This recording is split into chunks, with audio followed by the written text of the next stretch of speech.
大家好，我是张英韶，我是王美琴，我有3个儿子，我有2个女儿。这里是阴晴不定妈妈聊天室，这里没有太多的教条原则，这里只有妈妈生活日常大小事。嗨，早。OK， 现在要先跟各位介绍一下我们今天的来宾哦。我记得我在我们节目刚开始的时候，我数过现场总共来宾有几个小孩。那时候我就许下了一个宏愿，是我说一定要超过10个。对，我们要破10。对，今天绝对有了，因为今天有一位来宾，他一个人就过半了。好，我要先介绍一下我们今天现场的女嘉宾徐佩珊徐小姐，我们的6宝妈。佩珊跟我们大家打个招呼。大家好，我是徐佩珊，我是6宝妈，我有4个女儿，2个儿子。4个女儿，2个儿子，最大几岁啊？20岁。最大20岁，最小呢？6岁，6岁，所以这位是我们国家最佳贡献奖。好，谢谢，真的很棒。对，真的谢谢佩珊。那接着呢，我们就要介绍今天的男嘉宾。那说到这位男嘉宾呢，他就有很大的成长跟这个继续努力的空间。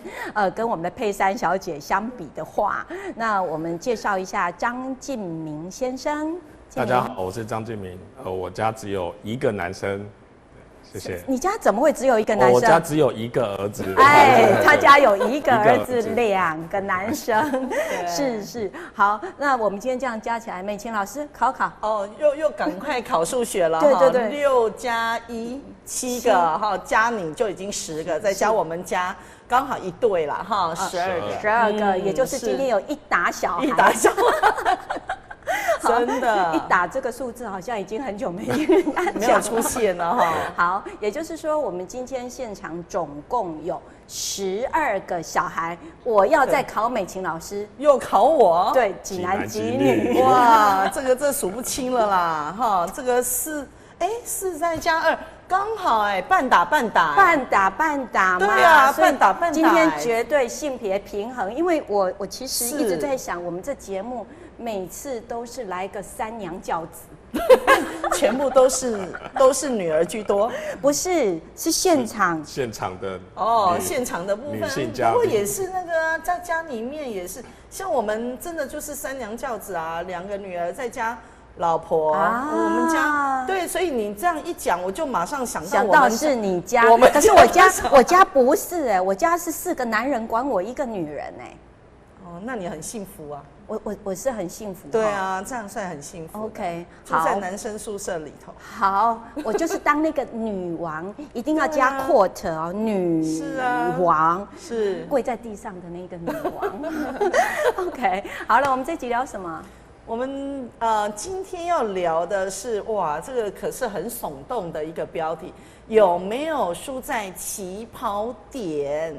起跑点呐，我们2个有没有输在起跑点？我们2个应该目前还正在跑步当中吧。我每天早上，我今天很早起床，所以我今天应该还行了哈。当然可以啊，每天都有起跑点。美丽的英韶姐姐是。OK， 所以我传统就有一句话，最常讲的就是不要让你的孩子输在起跑点。输在起跑点。这句话真的造就了很大的产业。可是事实上也造就了很多孩子的痛苦真的。那我们今天现场2位嘉宾或许大家会想说，找的这2个一定是标准的这个没有输在起跑点的典范。是，但是吗？我想我们就要来一个非常正向的说法，这样真心话大考验。对，我们先来听1个的好不好？1个听说比较宝贝嘛哈。那宝贝有没有怎么样去规划？我们家没有起跑点这件事情，没有，所以我们家从小就是，我跟太太之间就只有一个算目标吧，就是希望她有一个思辨的能力，独立自主的一个思考能力，那可以为自己的未来做规划，所以我们就是对，没有去说要跟别人比较，说你从小必须要学什么才艺啊，或者说你必须要补习啊，要做什么的。完全尊重他自己，所以他提出来的，我们就是跟他一起评估过，那也同意也可以去负荷得起的话，我们就让他去做。是因为我印象中好像是您的家长，然后太太嘛。哦，对，我们家的护长是太太，然后是我记得护长好像一直很大的一个带小孩子的共同活动就是上图书馆，对不对？哦，对，他从还在肚子里的时候就开始讲故事给他听，然后生出来之后，就是人家可能认为还没满月或者还小会听不懂什么的，但他不是，他也就是天天维持着一个算是一个仪式一个习惯，每天都会念故事给他听。对，哪怕他那个时候我们一般人的认知里他是听不懂的这件事情，这也是很重要的一个学派哈。后来我看到很多都在强调亲子共读，对，所以静明这个很符合幼教的一个理念呢，所以我才想说，您的太太怎么会有这样的一个想法，而且不会受到周遭亲友的一个反对，说怎么只有一个儿子，应该要好好的栽培呀？因为我们可能也活在自己的世界里吧，我们也不太管别人怎么说的，对，所以我们只需要我们家就是认为这个是对的，是该做的事情，那我们就会去做。这又很重要了，是家里头是自己的事哈，左邻右舍、亲朋好友、长辈说什么，有时候礼貌性的啦哈，点点头，但是最重要的就是自己的家。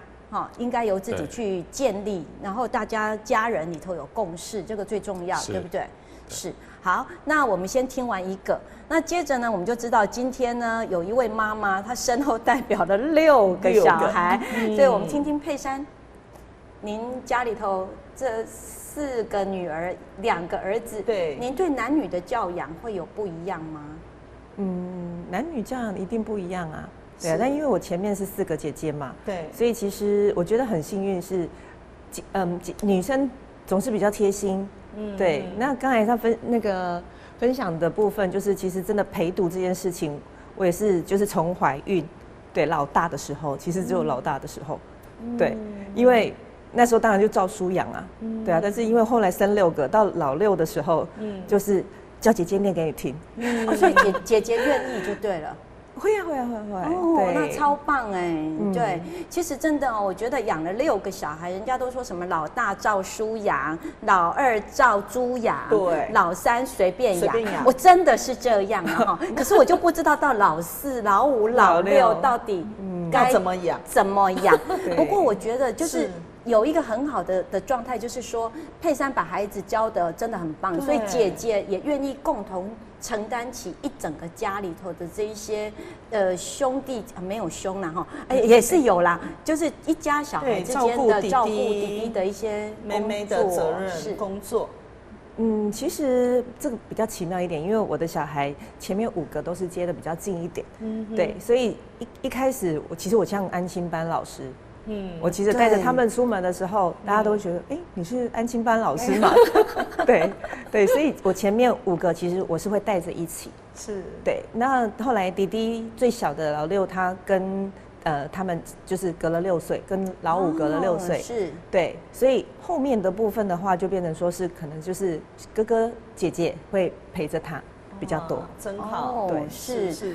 不过这里想跟各位观众朋友也介绍一下佩珊家的这个6个孩子的命名哦，因为我常在想，生到老3的时候命名已经有点辛苦了，感觉会的字都用光了，才3个。可是佩珊家有4个女儿，2个儿子哈，我们来介绍一下好不好？我对老大老2就很清楚，叫无忧无虑。对，那再来呢？再来叫吴凡，然后。吴凡接着怀老4的时候呢，大家就会问我说：“那要叫无脑吗？”无脑，我说：“对啦，没欢没乐，听起来好像蛮顺，但是当他叫无脑的时候，好像不是很好听，所以老4叫吴倩。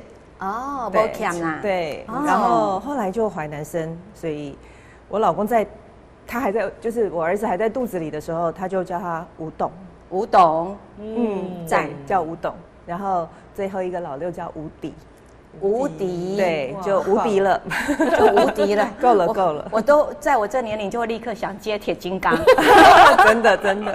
阿纪，你这样马上透露出我们自己的年代。对，我从来没有想隐瞒，我觉得我那是一个很美好的年代。对，因为那个年代虽然爸妈也都会希望说孩子不要输在起跑线，真的，因为那就是一个台湾要起飞的年代，但是因为没有太多的补习班，太多的所谓的教养的一些额外的这些，因为那时候大家财力都不是太好嘛。对，可是您记得吗？那时候我们的年代都是有钥匙儿童，对。可是我都觉得我成长在一个还蛮温暖的家庭，妈妈还是很单纯的家庭主妇，是，我家也是。对，所以回到家其实都会像那个夏天。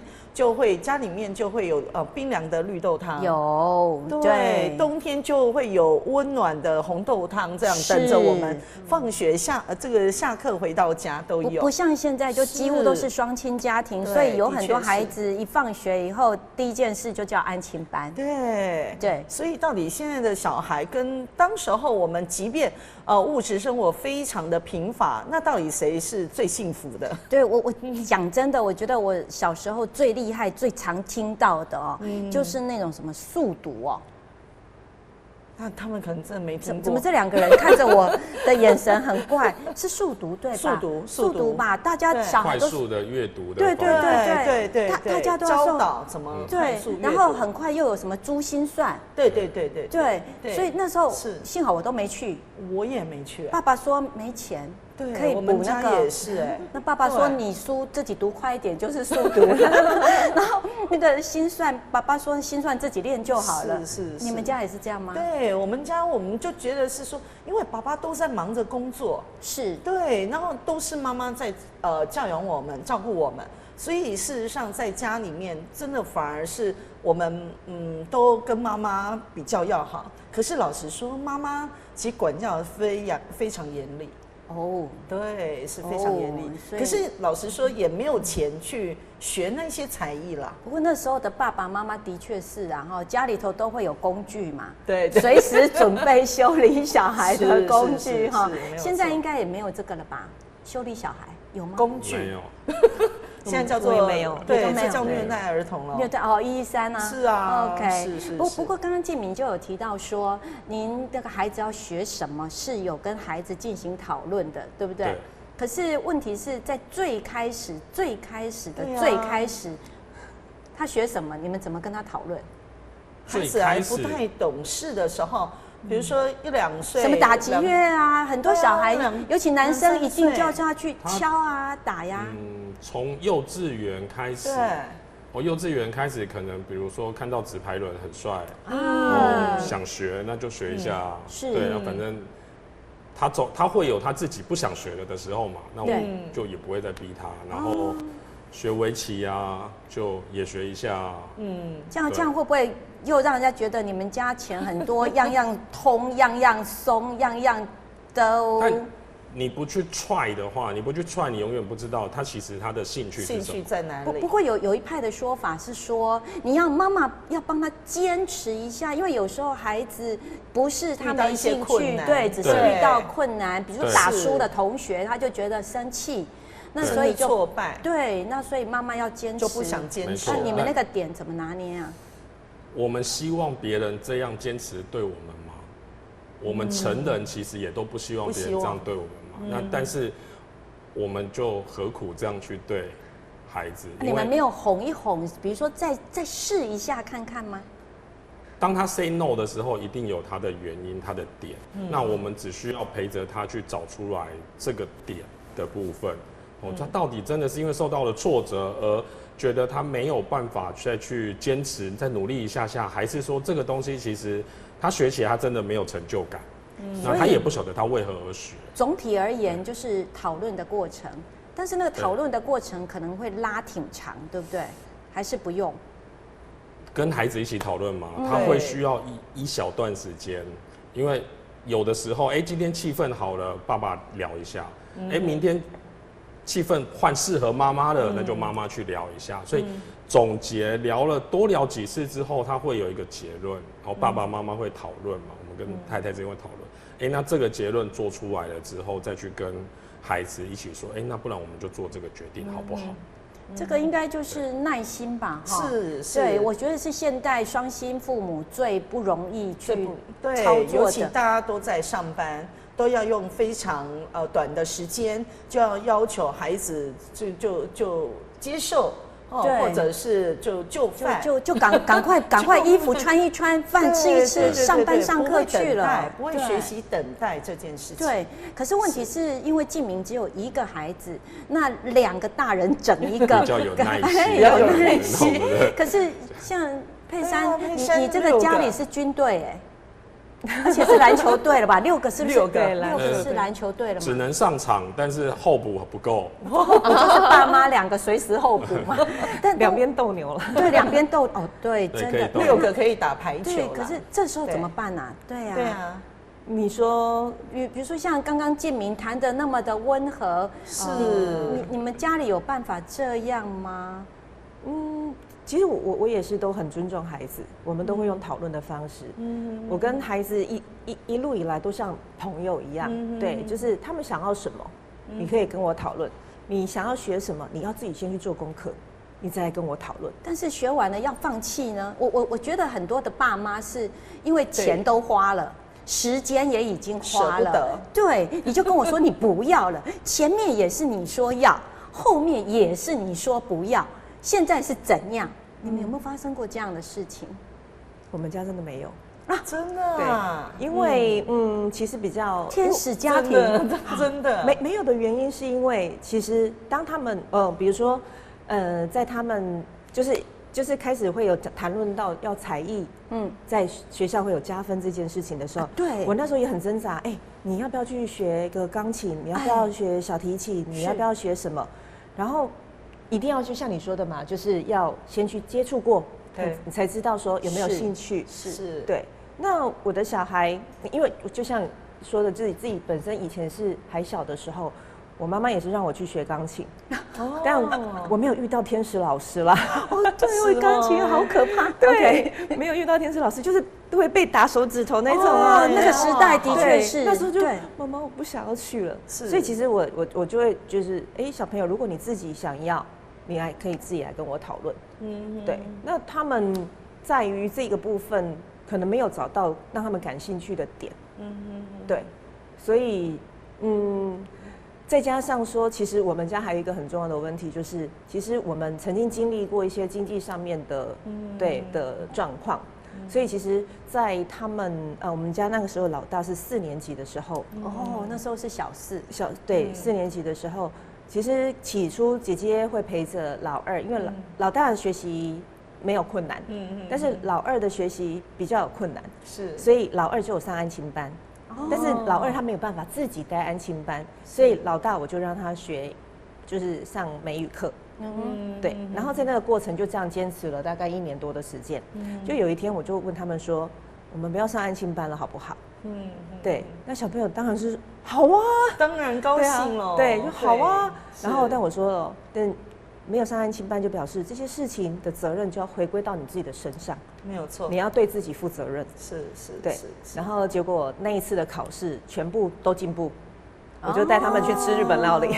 真的，其实孩子体察到责任这件事的时候，反归是自己身上。所以我现在常常在看很多现代的父母跟阿公阿嬷一起在教养小孩的时候，都忘了把责任要回到孩子身上，反而都是父母扛在阿公阿嬷扛得好精彩。对，因为刚刚建明也有提到直排轮嘛，我想大部分的男孩子、女孩子在现代，然后大多数都会有接触到一些运动，对，不是直排轮就是游泳嘛。是。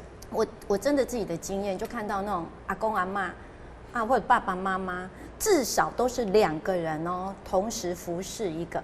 我在直排轮场上，我家儿子啊，幼稚园里头也是上直排轮课。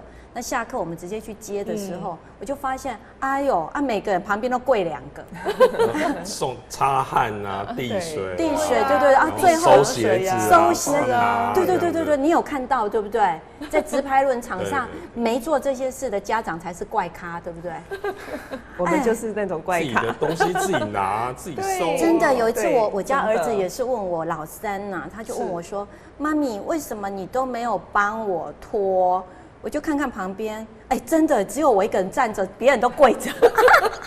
所以那时候我就跟我很忙碌，对我心里就在想，这不是你的事吗？可是因为还有很多家长跟阿嬷在旁边，我不想讲出那种训人的话来，所以我就跟我儿子说：“你看妈妈有没有美？”他说有，很美。因为我刚下班呐，刚下班的时候都是全身就是。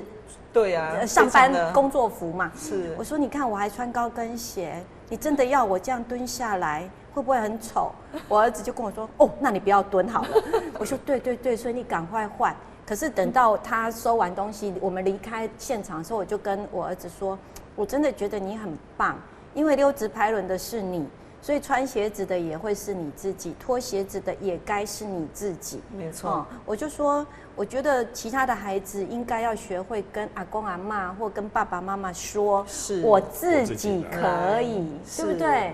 这才是很重要的点。所以我一直在想说，这个起跑线究竟是谁的起跑线？不过刚才静明讲到一个点很重要，我想要再请教一下静明哈，就是说您跟您太太是如何有共识的？比如说孩子之间哦，不要有这样起跑点，难道教养上不会有一些冲突吗？教养上的冲突，目前应该还没有太大的发生过。我本来期待是你说老婆说什么都算。对啦，就是其实因为像我本身，我会认为说，我们既然以前我们就不是那么厉害的一个佼佼者，我们做不到的事情，我怎么可以去逼你下一代？是，你必须得做到。是，对，所以我的想法是这样。那太太她当然从小就是算是一个也算资优生啦，就是都还挺好的。那他那一段的成长过程，其实他也觉得他在学校里面不是很快乐，反而因为资优这件事情不是很快乐，所以我们也就讨论说，那我们对我们的孩子就不会是要用这样的方式。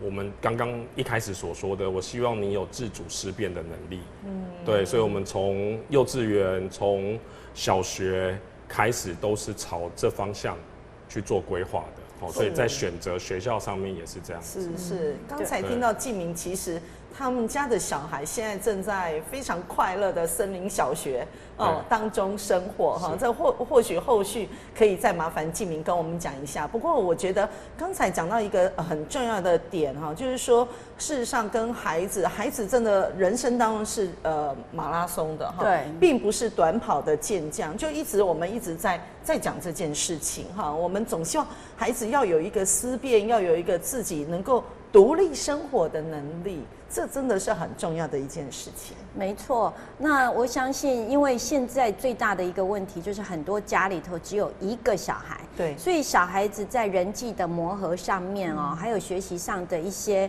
经验值是比较少的。那佩珊可不可以跟我们聊一聊，您在家里这6个小孩啊，他们平常会不会有竞争或比较的心情啊？竞争哦。对我们这样讲好了。以前我们小时候，妈妈爸爸都会说隔壁家的不是隔壁家的小明，人家都考100分。对，那或者是说，哎呀，你看弟弟都怎样，哎呀，姐姐都怎样啊，你怎么这样？那或许你没有讲，但是孩子彼此之间，他们会不会就像您刚刚讲争宠？对，因为我非常认同静明说的，因为我从小就不是属于就是功课表现很优异的小孩，所以当我自己有那么多小孩的时候，其实我都是比较是跟他们一起学习跟成长，对，所以我会陪伴，所以我比较不会去跟他们说，别人的成绩怎么样，你怎么没有这样？对，在我家里，我不会有这样子对孩子的话语。所以怎么样去厘清？因为6个孩子一定是完全不一样的6种性格嘛。那怎么样能够让一个妈妈在这么忙碌的状态底下？因为我相信，因为你佩珊家里是这个，他们是自己做生意。那做生意按理说讲句真的琐事也很多啦哈。那你怎么样能够就是真的身兼这么多事？我会觉得这听起来有点是那个感觉是那个小精灵、神奇小天使哈。对，可不可以跟我们分享一下怎么样去处理啊？我觉得是以身作则吧。对，就是因为我们本身是从事餐饮服务业，那我们过去在小孩子的成长这个过程里面，我们是在垦丁生活。那我们从事的工作也是在沙滩，所以感觉是很 chill 的一个生活环境。但是忙碌起来的时候是非常忙碌的，是啊，对，所以他们是从小就跟在我的身边，看着妈妈做什么。对，就看着妈妈做什么，跟着看着，我发现他们也会了。对，果然。所以像现在我们常常很多家庭是刻意的把孩子送到所谓的学习机构去。那在学习机构里头做这些所谓的知识化的学习，反而不接地气了。对，反而我还蛮欣赏佩珊这样子哈，真的把孩子带在身边，对，让孩子真的可以看到妈妈。平常每天的一个忙碌的情况是些什么事情？可是我现在又发现，就是蛮多的家长其实是喜欢把孩子送到机构，这样子自己才可以专心的工作，然后赶快忙完了再回来专心的对付小孩。对，可是您刚刚这样子，你会不会觉得说那么多孩子在旁边，你还要费神？而且您刚刚有提到是在垦丁嘛，那垦丁一忙起来，真的那个人潮一来了。超可怕，所以你都没有去想过说可能孩子的安全呐、因为我去过佩珊他们在垦丁的那个沙滩酒吧、沙滩俱乐部、露营区啊，其实那个真的你会觉得海就在那儿啊，对，那孩子会不会一转眼之间，对，就掉进水里面去，就在海边这样玩耍？所以这个过程您都是怎么样能够？因为现在讲起来很自在对。这么自在，我都觉得你生6个有点过分，应该生10个才对，多生几个哈。对，为什么能够？我真的太崇拜了。首先要先说，因为我就是那么多小孩，所以我没有办法，就是我自己去工作，那我把小孩要放哪里？是对，那么多小孩，我送安亲班，对啊，送安亲班，我买北猴啊，北猴，这真的是对啊，那。我的就是婆婆，我的妈妈，他们也都各自有自己的事情在忙碌，所以一直以来我都就是很清楚，这个责任是在我自己的身上。是，对，所以也很幸运的是，我们的工作就是可以把自己的小孩带在身边。对，那你提到的就是因为我们在沙滩，而且我们是露营区，人来人往那么多，小孩会不会被带走？真的，对，是，对，所以其实就是都会跟小孩子就是叮咛说。一定要在妈妈看得见的地方。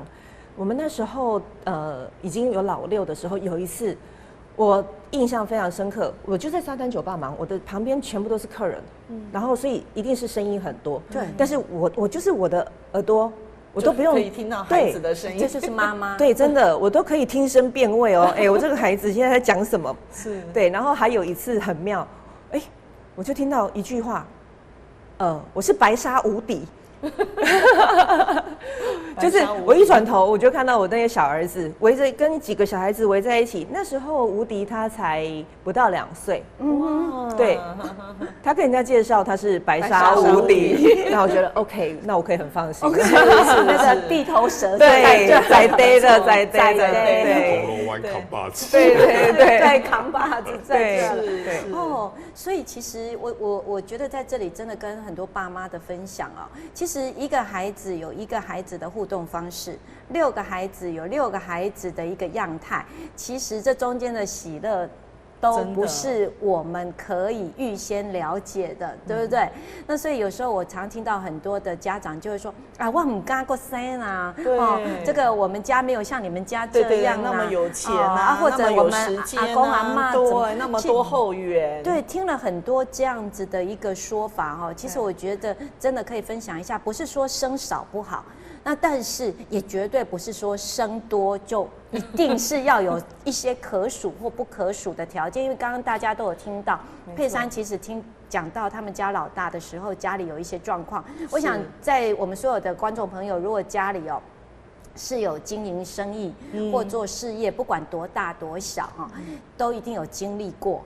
也是会有困境的发生那其实上班族也是啦，那老板垮了呀，或者无薪假这些都会有。所以我觉得有很多时候反而是孩子让我们坚强跟勇敢。对，我这件事就要把球又丢回到我们静明身上，因为静明一直在提到说自己也不是太优秀嘛可是你有没有发现孩子的出生让你更优秀？我们不好自说优秀，但我觉得就是，结婚对我来说是一个很关键的一个因素，而且另外一个就是结婚的对象，那因此而让我的家庭圆满，然后再加上孩子的出生跟他现在一路上的成长，的确是圆满了我的人生的这个部分从小到大，现在看以前可能会觉得没什么，但是。白话文来说，它可能是一个遗憾，是一个缺陷。但我觉得现在其实是你完整了我。对，这整个家，整个母子是完整的我。是，那这样子就想再请教进一步的问题。既然这么的美满完整，那怎么没有再多生多生几位？对。就当时讨论过，也觉得没有这个想法。那另外一个是，其实。我们也怕，如果生出来了，会不会就share掉对这个孩子的爱？对，因为他在我们的家跟我自己本身，就是我们整个家族，包括太太那边，其实他是第一个小孩，所以他身上集了所有大人满满的爱，那以及我们自己家里面其实是非常用心的在陪伴他。那你就怕。刚刚有提到，老二照猪养这样，我们怕万一有偏心的或怎么等等之类的，这是其中一个因素。对，那后来也就是时间拖久了嘛，一直就延宕下来了，好像真的就这样了，就这样。儿子难道没有说？爸爸，我想要一个弟弟。没有，他说他不要。他说他不要。对，他说他不要。这孩子聪明。他从小问他就说我不要，我不用。你会不会想要一个弟弟妹妹跟你玩啊，陪伴你啊？这样，然后不用啊，不用。对，有爸妈就很足够。可是我真的想请教静明，就是说孩子来到现在也小5了，对不对？小5了。那现在再回去看，你会觉得说当年的忧虑真的还是忧虑吗？因为毕竟年轻到现在走过了10来年的岁月，你还会觉得说当时会担心说，你们的爱啊，这对孩子啊会被你们要想更专心的去对待这个小孩。你到今天还会有这样子的？如果说今天这个时候再让你看，你还会有这个忧虑吗？没有思考过这个问题，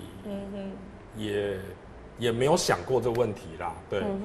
那显然真的很圆满啊！真的，对，就是说，如果时光回去，还会不会想在一个就觉得，好像应该也不用这样，反正我们就好好的把我们的家就是经营的幸福美满就好。听说3个人的家庭最好，因为永远可以有2比1，所以所有的决策都不会产生太撕裂的痛苦。不会啊，我们家不会，我们家永远是1打2。他讲的妈妈说了算，妈妈说了算，我想也应该是因为你们家里，我觉得刚刚静明一直提到一个很重要的观点，他觉得有结婚的对象，所以其实我觉得2个人要在一起，有很多事情真的是需要有一些思考，然后等到买定、确认之后无悔就往下走，对不对？这个为什么？其实我这样讲，因为刚刚我很认同静明讲的，因为静明夫妻2个都是从未成年我就认识，一路到现在。有啦，成年啦。18成年。刑法成年，民法还没呀。对啊，当年呐，但是现在当然都是成年了。当然现在都成年了。但是是当年，所以其实两个从他们这个年轻的时候一直到现在我真的觉得他们真的很圆满。对对，真的，而且经历了他们彼此之间的一些磨合，再加上儿子，所以其实家庭还是怎样，还是该来个孩子啊，哈。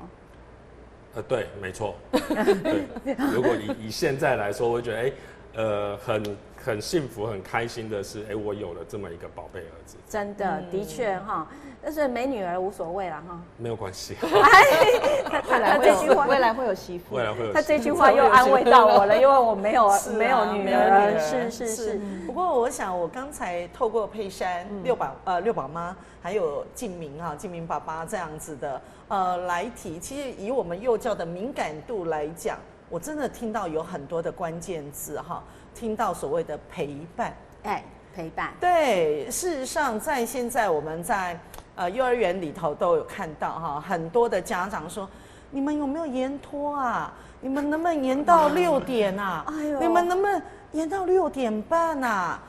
甚至于我们就在想，如果6点半之后，会不会又有一个妈妈来、爸爸来讲7点啊？最好吃完晚餐才送回家。是，我们就在想说。那到底孩子是谁生的？那到底亲子存折到底怎么保齐啊？怎么去累积这样一个亲子存折里头很重要的点？那为什么都常常要做延托的动作？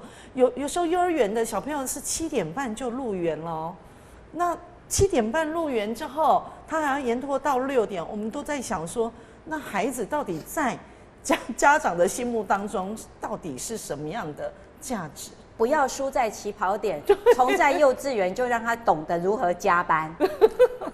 这个这样吗？不是我们很重要的，对，这绝对不是我们乐见的一件事情。真的，孩子一整天已经很辛苦了。不过我讲真的因为我相信也有很多家长的职业别真的不是那么的，然后大家可能是轮班的，也是弹性工作，可是又不能像佩珊这样把孩子。真的就带在身边，可是我有时候就觉得说，这能跟不能又取决到家长的心情的一个问题耶。那因为像我这样讲了，像女人现代女人这样讲，会不会又被说什么佳姐有按摩的经验啊？有吗？按摩？哇，糟糕，佩珊看着我了。OK， 我真的我有去给人按摩的经验。那结果我的按摩师他就跟我说。他说他的孩子在安亲班大概会待到7点多，那我就说那为什么不能带来这里？他就说怕家长客人会不高兴，会有意见。是，我说你有没有跟客户说过这件事？然后真的不 OK 吗？他就说没有，他没有问，因为他觉得要专业要怎样。可是事实上。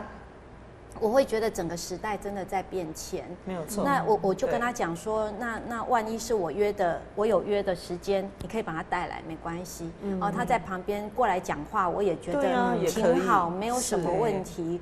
我是这样觉得。我说其实你说不定可以跟客户沟通看看，对，因为客户很多人是白天要上班嘛，那晚上来啊，那你晚上。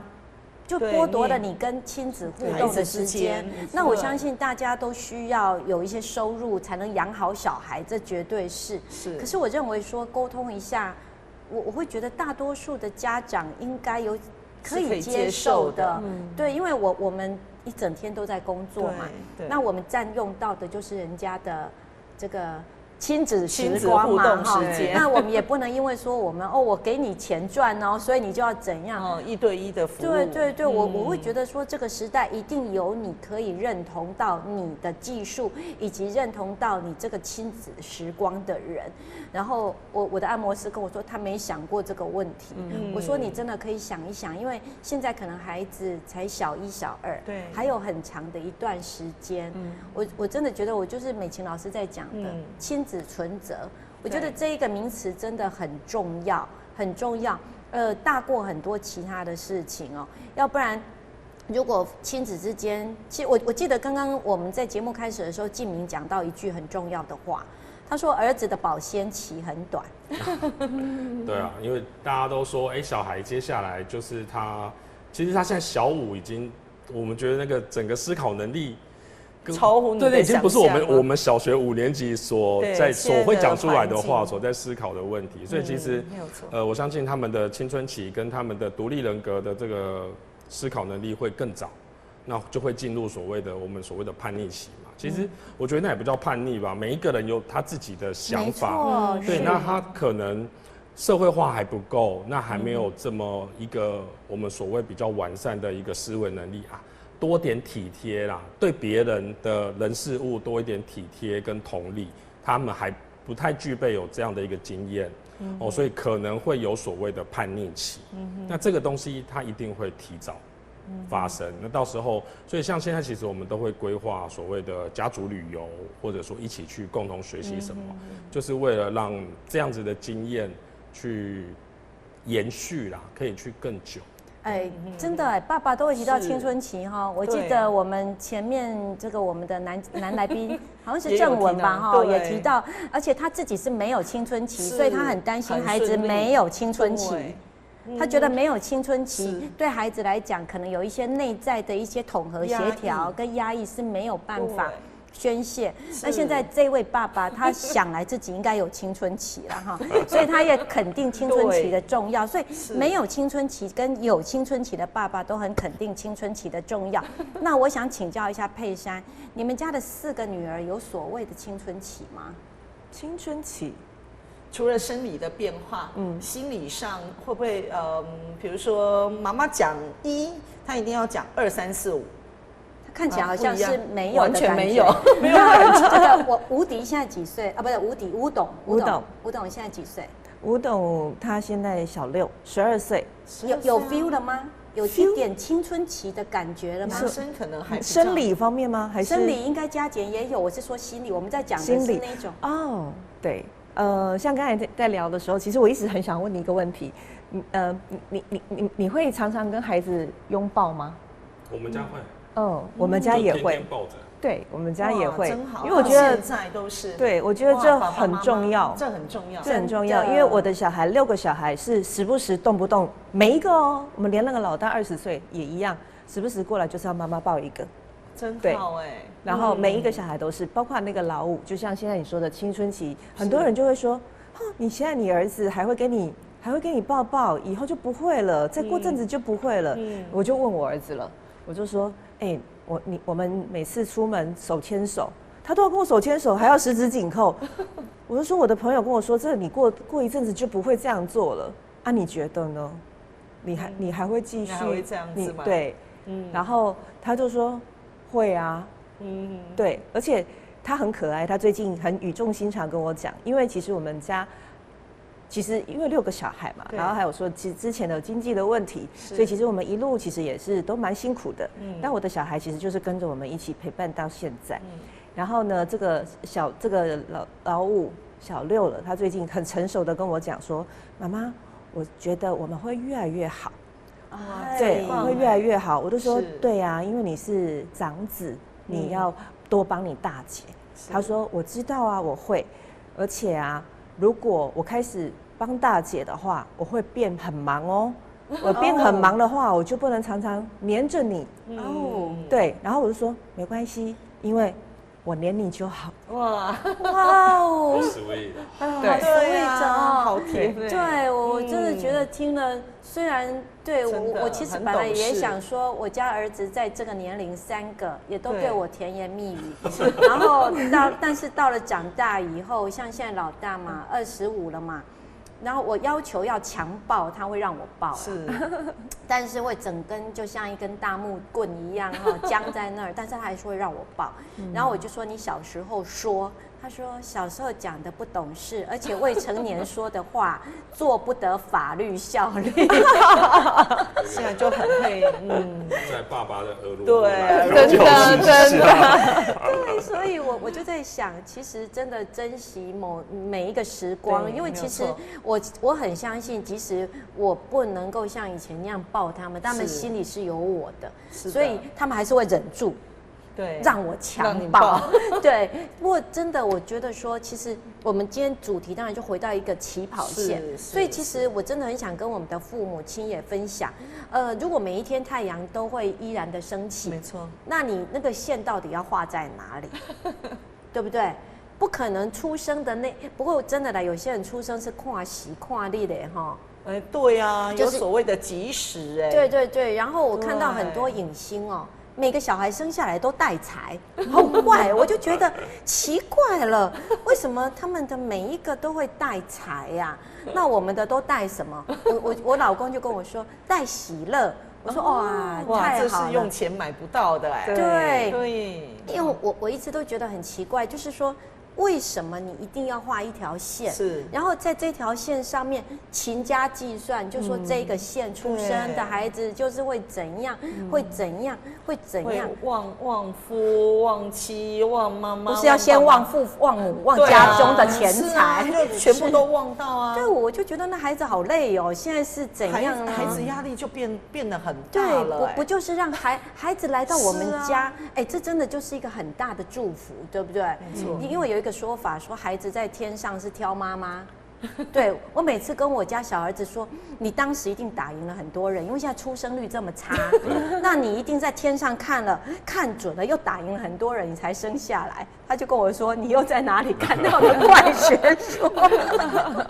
对，因为我现在看到很多的那个爸爸妈妈不断的去帮孩子安排很多的补习，是没有错。对，你们有补吗？因为你们的还少。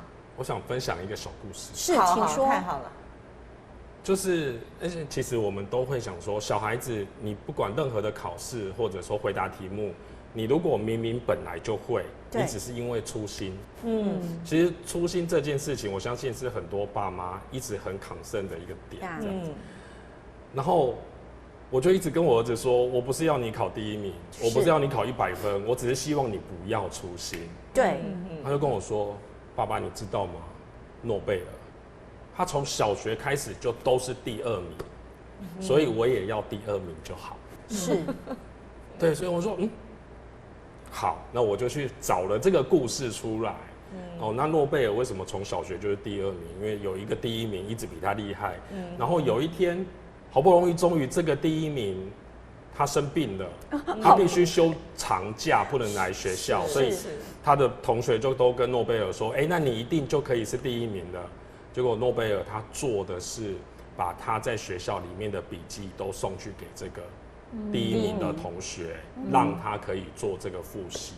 那因此那一个学期，诺贝尔还是第2名。对，因为对方但是其实我们已经不晓得第1名是谁了。对，没错。对，那所以其实一般来说，我们都很常的在跟孩子说，人们只会记得那个第1名的，比如说第一个登上月球的是。阿姆斯壮，但第2个人是谁，就再也没人知道了。所以我们都跟孩子说，你要嘛你一定要当那一个领头羊，somebody 这样子，人家才会记得你。但他就跟我说了诺贝尔这个故事，他说好，那我知道了。所以你就把你该负的责任做好，把你该复习的做好。如果你认为这样已经够了，那就 OK 了。对，这是我要分享给各个爸爸妈妈的一个小故事。我觉得这个诺贝尔的故事，我们都以为诺贝尔应该很厉害，他就是成立了这么多的奖金，一个基金会，然后有这么多的奖。那我们每年都在听到谁拿到诺贝尔什么奖的，而且很不容易。对，所以诺贝尔应该是一个很厉害的人。结果他从小学就是第2名。对，所以我儿子就跟我说，我就是要第2名，我要永远守住第2名，不管第1名是谁。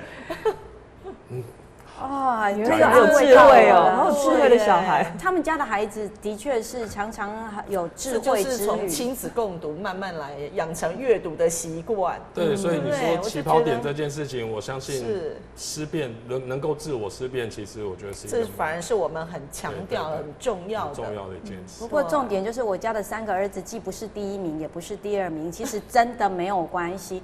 我常常就在说孩子出生的那一个刹那点，我看到他的时候，我只要求3件事：健康、平安、快乐。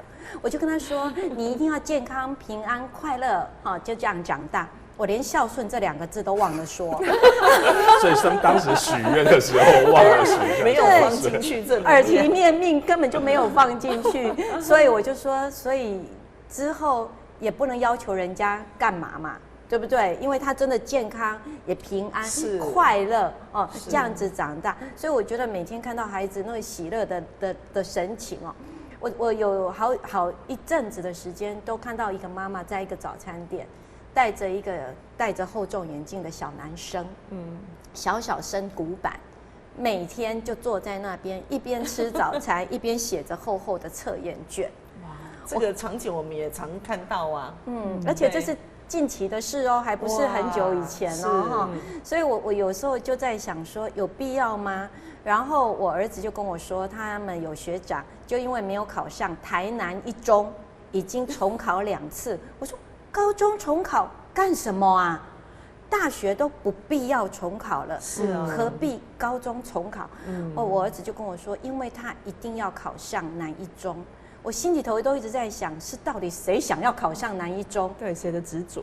不知道有这么执着吗？没有错。对，所以我一直在想，有必要吗？可是其实谁的执着？